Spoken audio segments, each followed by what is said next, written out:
I would end up sitting in a puddle of his pee.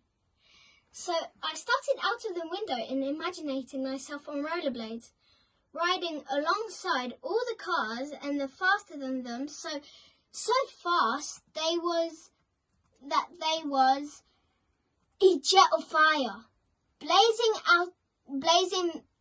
out the back of them. And then I said, "Rollerblades, lift off!" And then they took me all the way to the moon. I don't actually have rollerblades. I don't know how to roller skate, but that's the great thing about imagining. You can do anything you want except pee.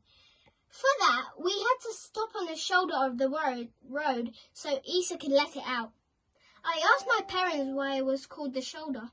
Nobody knew. That's why my parents should let me have my own smartphone, because then I could just look it up myself.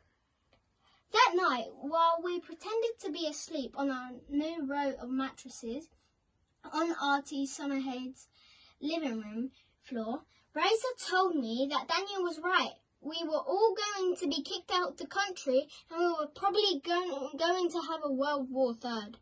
I gulped. He told me that we would all have to go and live in Pakistan. Have you ever been to Pakistan? I said, yeah, once, when I was like 5. What is it like? Will we like living there? I felt sick. I didn't want to live in a strange place that I haven't been to. The 5 bars of chocolate that we have snuck into our beds and eaten attempted to make the way back of my throat. Well, the pizza is yuck. And you can hardly understand what people are saying, Razor said. Why? Because they speak in Urdu.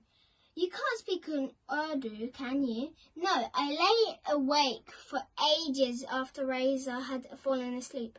I imagined his quiet snoring sounds were like from H2O. Instead that my pillow was resting on H2O's back. It made me feel better to know whenever we had to move, I could take him with me at breakfast. There was such a big feast of food on the table that I forgot all about Daniel and Pakistan. Uncle Fahad had even pulled out the last night's leftover chicken wings. What's that? Asked Essa. Me, said Dad. Where did it come from? A chicken? Did it lay it? Everyone burst into laughter. Uncle Fahad had choked on his juice.